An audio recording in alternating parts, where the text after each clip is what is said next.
नमस्कार, स्वागत है आप सभी का डीडी न्यूज के इस विशेष सांकेतिक भाषा के बुलेटिन में। आपके साथ मैं हूं संध्या शर्मा और मेरे साथ है मेरी सहयोगी मनीषा शर्मा।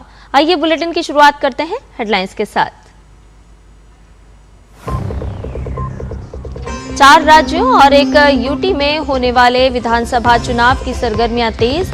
असम, केरलम और पुदुचेरी में नाम वापसी का आज अंतिम दिन। बंगाल और तमिलनाडु में भी सियासी पारा चढ़ा।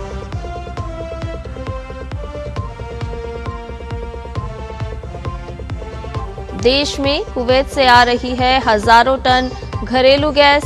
एलपीजी से भरा जहाज जगवसंत जल्द पहुंचेगा गुजरात के कांडला बंदरगाह। वहीं दूसरे जहाज पाइन गैस के कल सुबह तक न्यू मंगलुरु पहुंचने की उम्मीद।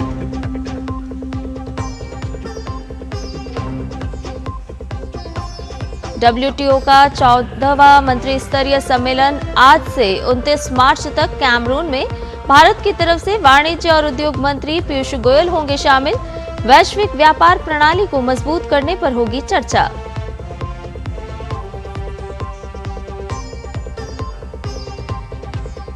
पश्चिम एशिया संकट के बीच अमेरिकी राष्ट्रपति डोनाल्ड ट्रंप के चीन दौरे में बदलाव। अब 14-15 मई को करेंगे बीजिंग यात्रा। पहले इसी महीने करने वाले थे शी जिनपिंग से मुलाकात।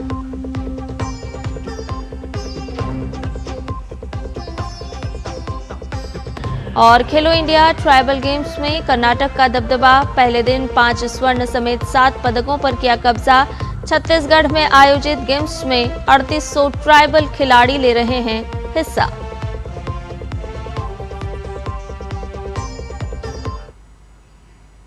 सभी खबरें विस्तार के साथ। असम, केरलम और पुदुचेरी में विधानसभा चुनाव के लिए नामांकन वापस लेने का आज अंतिम दिन है। इन राज्यों में चुनाव 9 अप्रैल को होने हैं और इसके लिए नामांकन दाखिल करने की अंतिम तिथि 23 मार्च थी। आज शाम 3 बजे तक नाम वापस लिए जा सकते हैं। इसके बाद प्रत्याशियों की अंतिम सूची जारी की जाएगी। चुनाव आयोग के आंकड़ों के अनुसार नामांकन पत्रों की जांच प्रक्रिया पूरी होने के बाद असम की 126 सीटों के लिए 789 प्रत्याशियों के नाम सही पाए गए। केरलम की 140 सीटों के लिए 985, जबकि पुदुचेरी की 30 सीटों के लिए 366 प्रत्याशियों के नामांकन सही पाए गए। इन राज्यों में नामांकन पत्रों की जांच पूरी होने के बाद राजनीतिक दल प्रचार में जुट गए हैं। असम में मुख्यमंत्री हिमंत बिस्वा शर्मा ने कल 3 बड़ी रैलियां की।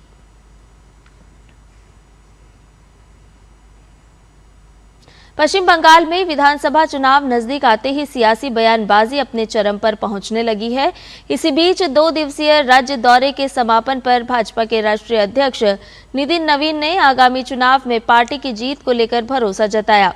उन्होंने कहा कि इस बार भारतीय जनता पार्टी बंगाल में अब तक का अपना रिकॉर्ड तोड़ने जा रही है। ये चुनाव बंगाल को भय के माहौल से मुक्त कराने, भतीजा राज खत्म करने और कटमनी वाली सरकार से निजात दिलाने का चुनाव है।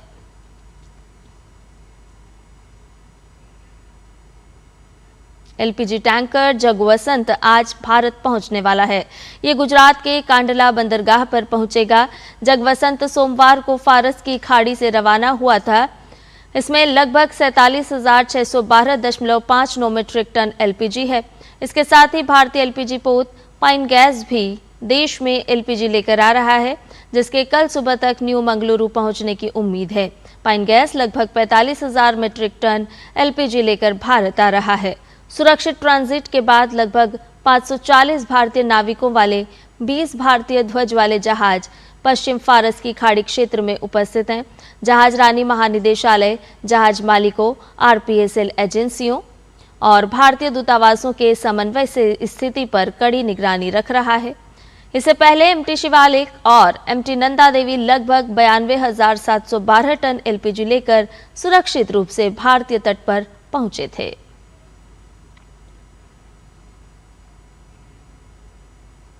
रेलवे ने अपनी संचार अवसंरचना को उन्नत करने और कवच स्वचालित रेलगाड़ियां सुरक्षित प्रणाली को विस्तारित करने के लिए 1200 करोड़ रुपए से अधिक की परियोजनाओं को मंजूरी दे दी है।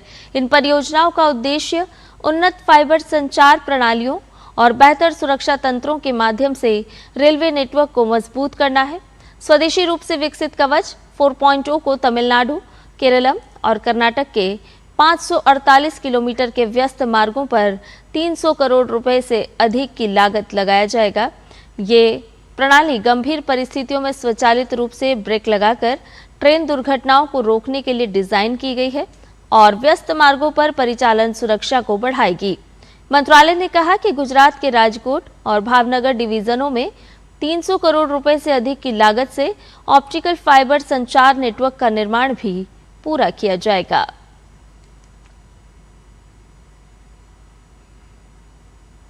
दक्षिण मध्य रेलवे ने अपने गठन के बाद से अब तक की सबसे अधिक माल ढुलाई का रिकॉर्ड बनाया है। चालू वित्त वर्ष 2025-26 में इस जोन ने 144.244 मिलियन टन माल की ढुलाई की, जो कि पिछले वर्ष के 144.14 मिलियन टन के रिकॉर्ड को पार कर गई है।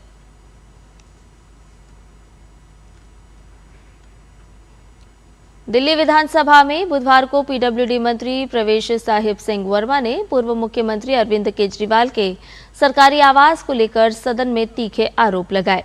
उन्होंने कैग रिपोर्ट का हवाला देते हुए दावा किया कि मुख्यमंत्री आवास के निर्माण और साज सज्जा में नियमों की अनदेखी कर करोड़ों रुपए खर्च किए गए। विधानसभा में प्रवेश वर्मा ने एक लंबा प्रिंट रोल दिखाते हुए कहा कि मुख्यमंत्री आवास में लगाए गए सामान की सूची है। उन्होंने आरोप लगाया कि ये मामला सिर्फ फिजूल खर्ची का नहीं, बल्कि जनता के विश्वास के साथ बड़ा विश्वासघात का है।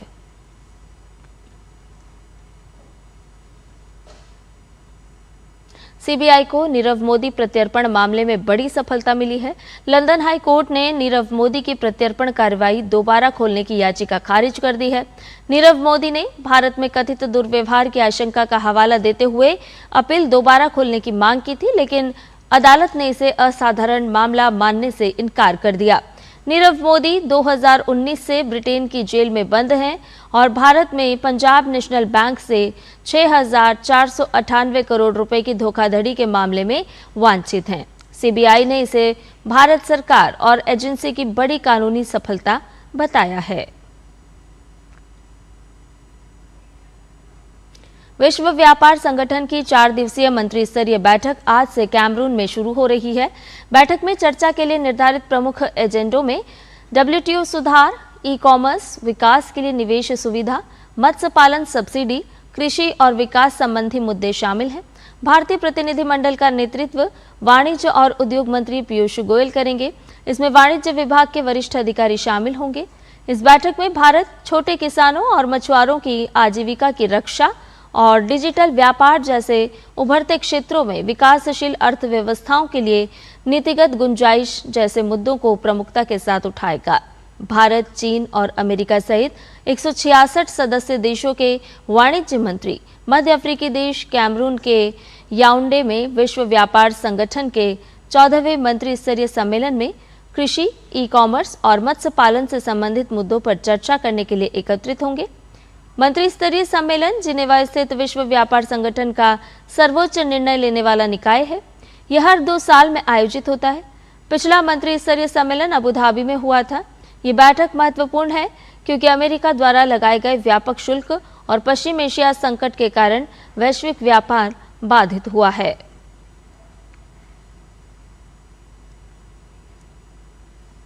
आज नवरात्रि का 8वां दिन है। अष्टमी का दिन मां दुर्गा के 8वें स्वरूप मां महागौरी की उपासना को समर्पित होता है। मां महागौरी को सौम्य और शांति प्रिय देवी माना जाता है, जो अपने भक्तों को शांति, पवित्रता और सौभाग्य प्रदान करती है। इस अवसर पर देश भर के देवी मंदिरों में श्रद्धालुओं की भीड़ भी देखी जा रही है। छत्तीसगढ़ में पहले खेलो इंडिया ट्राइबल गेम्स का आगाज हो चुका है। पहले दिन कर्नाटक ने तैराकी में अपना दबदबा दिखाते हुए 6 में से 5 स्वर्ण पदक जीत लिए। पहले दिन के मुकाबलों के बाद कर्नाटक 5 स्वर्ण सहित 7 पदकों के साथ अंक तालिका में शीर्ष पर रहा, जबकि ओडिशा 1 स्वर्ण सहित 4 पदकों के साथ दूसरे स्थान पर है। मेजबान छत्तीसगढ़ 2 पदकों के साथ चौथे स्थान पर है। खेलो इंडिया ट्राइबल गेम्स में कुल 30 राज्य और केंद्र शासित प्रदेश हिस्सा ले रहे हैं। इसमें लगभग 3,800 खिलाड़ी 9 खेलों में प्रतिस्पर्धा कर रहे हैं। इन खेलों में तीरंदाजी, एथलेटिक्स, फुटबॉल, हॉकी, तैराकी, भारोत्तोलन और कुश्ती में कुल 106 स्वर्ण पदक दांव पर होंगे, जबकि मलखंब और कबड्डी जैसे पारंपरिक खेल प्रदर्शन स्पर्धाओं के रूप में शामिल किए गए हैं।